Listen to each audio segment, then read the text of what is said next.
Hey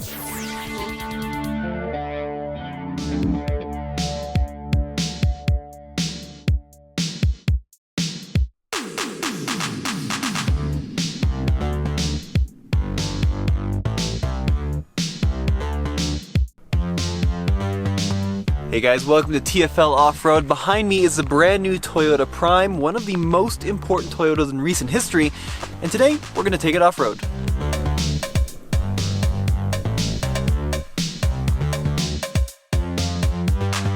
Now we've taken a bunch of RAV4s off-road, be it the hybrid or the adventure or even the TRD, but the Prime is a plug-in hybrid. And that may not sound all that interesting, but this plug-in hybrid makes 302 horsepower. It's the quickest RAV4 ever made, and it should have plenty of torque to get us way up into the Rocky Mountains today. So that's what we're going to find out. How do these little letters on the side actually impact the RAV4's performance? Because I think this thing could potentially be the best RAV4 off-road yet.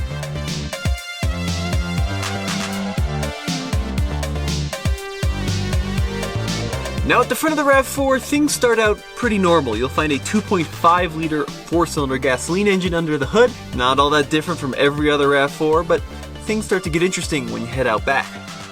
And you notice a J1772 charging port.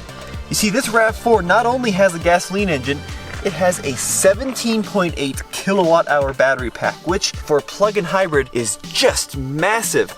And that's mated to several electric motors. One of them in the rear here, which only powers the rear wheels. You've got one in the front, which powers the front wheels along with the gasoline engine, and that's where you get the 302 horsepower. Now the great news is, if you charge this up fully, Toyota says it'll go about 42 miles on a single charge. But if the battery dies, don't worry about it. It runs like your normal hybrid.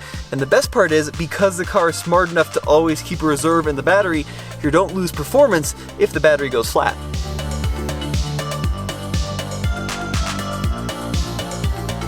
Alright, so here's the first test. It's called the Burb, and it's this super steep hill. It's pretty short, but there's a big hole right in the middle. I put that right front tire in the hole, and the car gets very articulated. Some wheels may leave the ground, and we'll see how not only the all-wheel drive system, but the traction control can cope with a pretty rigorous off-road test. Now, I am going to try a couple of things. I have the vehicle set in EV mode because I want to see how far we can go in electricity-only off-road. If it gets super stuck, if you need the extra torque, I can put it in hybrid mode, but I really want to see just what this vehicle is capable of in EV mode only. Now it says we have 39 miles of pure electric range, almost 100% full, and I'm in trail mode as well, which is the off-road terrain mode in the RAV4. So I'm going to take it nice and slow, head right for that hole, and the front tire is not through the hole, it's spinning, I'm applying a lot of throttle. Oh man, it figured it out quick though. Come on, Toyota. You got this, buddy. Alright. So I lifted a lot of wheels into the air there, but I don't think I ever actually got into the gasoline engine, which was really cool. So even in EV mode, it had plenty of torque to get me through that nasty little obstacle.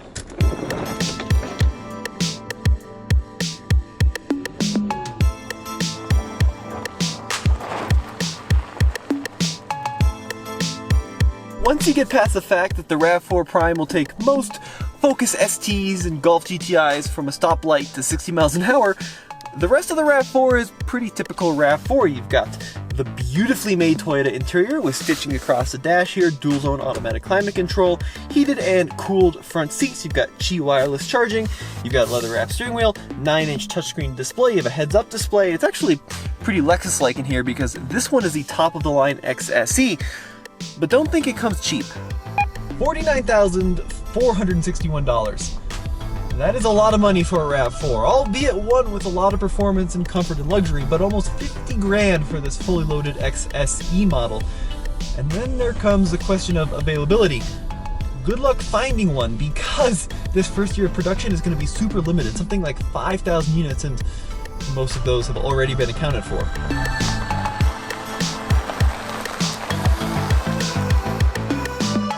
Now, like I've said, I have spent a lot of time in various RAV4s off-road, specifically this latest generation of RAV4. And it's actually a very solid platform that can have a lot of capability. Now, there are a couple of issues. The gasoline-equipped models don't have a lot of torque, and they specifically don't have a lot of low-end torque. So when you really get them kind of off camber or up a steep hill, they tend to struggle on power.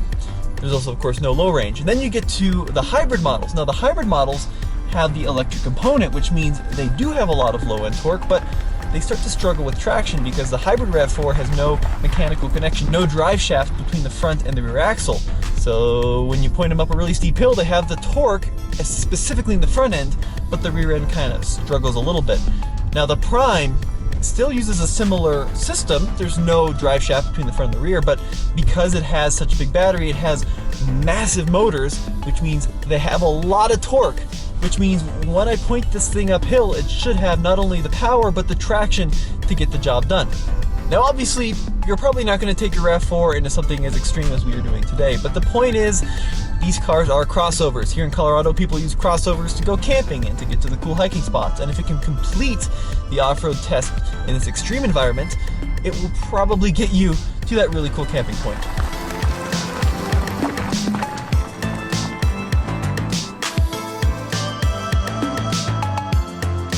This is Tombstone Hill, and it's a great test for any crossover when it comes to seeing how far they'll get you out into the woods. Now, it's got two parts. The right side is super steep. I'm talking 30 degrees. It's also very loose, and there's some nice kind of rocks in there just to upset the all-wheel drive system. And the left side, well, that's dare. That's very articulated, very rocky. It's a great test of approach angle, departure angle, and ground clearance. Oh, and it's also 30 degrees and off kilter. So we're gonna try the RAV4 up truth first, and then we're gonna see if we have enough clearance to tackle dare.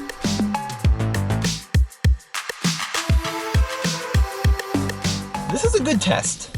It is genuinely a good test because unlike some other YouTubers that point a crossover on a small hill and then position it on a rock so a wheel lifts up and then makes a big deal about it, there's no easy way to get through Tombstone Hill. There's no small rock to avoid. You just have to power your way up, and I've had crossovers lose traction up here, I've had crossovers overheat transmissions up here, I've had crossovers totally get stuck up here. So we're gonna see what the RAV4 Prime does. I'm in EV mode right now. Put it in trail mode like that, and let's see if we can get up there on electrons only. So, first little part here is going to lift up the front tire. There it goes. Oh, and the rear a lot actually.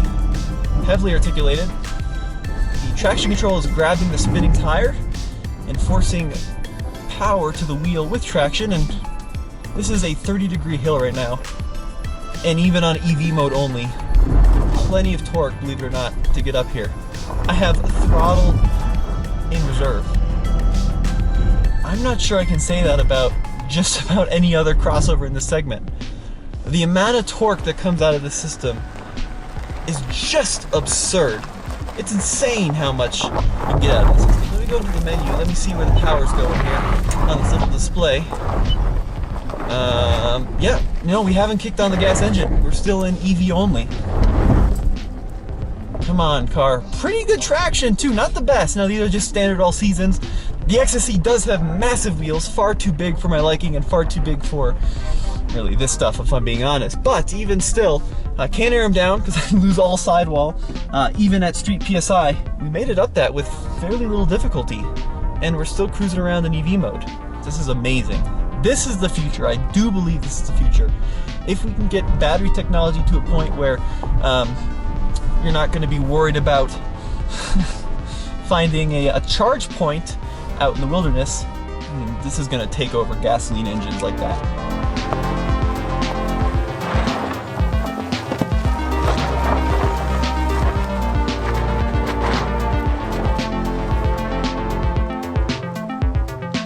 Now, in most plug-in hybrids that I've driven, even the Range Rover Sport PHEV, which does have a low range, if you apply enough throttle and the vehicle deems that it's too steep, it will kick on the gasoline engine. This is where I'm so impressed with the RAV4 Prime. In EV mode, I can have this thing fully planted, and not once out here has it kicked on the gas engine. That's how much torque the electric system makes in this vehicle, which is good. That's an impressive feat that Toyota has managed to accomplish in this model. Now, up here on Dare, oh man, this is where I'm worried about it because this front end is too low. It just is too low for this kind of stuff.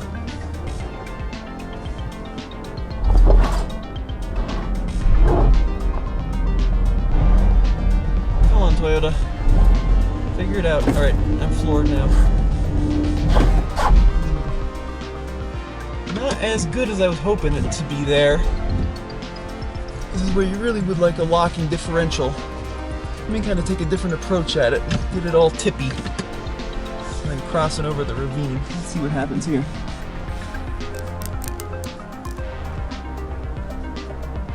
Alright. Feeling pretty good.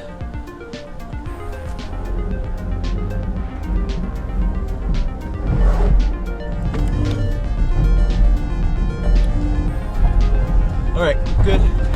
Come on, grip to it, grip. Nice! Nice! Alright, let me hop out and look at this rock. Let me see what this situation looks like. Yeah, if I just come up here, we might just barely make it. Now in vehicles with standard automatic transmissions or dual clutches, situation like this, slow speed crawling, is typically when they start to overheat. But this RAV4 in EV mode, not only do I have super instant torque that I can easily modulate, I'm also not roasting a transmission. There we go. Come on, grip. Grip. Oh man, dude. Not as aggressive as I'd like it to be on the brakes, but yes! Oh, made it up in pure EV mode. That was killer. That was super cool. One of the coolest experiences I've had all year. Alright, so we made it to the top of Tombstone Hill. Now you can see we've driven a total of 0.8 miles off-road today, but we have used 6 miles of EV range. And this EV indicator's pretty much dead on the road. So that shows you just how much electricity you suck when you start pointing these electrified vehicles up steep hills off-road. 6 miles used to go 0.8 of a mile. This RAV4 Prime has a great powertrain for this kind of light to moderate off-roading. I mean, not once did we overheat the system, not once did we actually engage the gasoline engine whatsoever. Foot to the floor, on EV mode only, it had plenty of torque to get us where we needed to go. Now, I actually think that powertrain-wise, this is so much better for off-roading than even like the RAV4 TRD off-road. If only you could get the Prime with a smaller wheel and a better tire like you can get on the off-road, a little bit more ground clearance, and a little bit better front end for approaching rocks and logs, the Prime could be a pretty fun off-roader actually. I'm not saying it would ever be a forerunner, but with perhaps the body kit, the suspension, wheels, and tires of the TRD off-road RAV4, you might be going to some pretty cool places on full EV.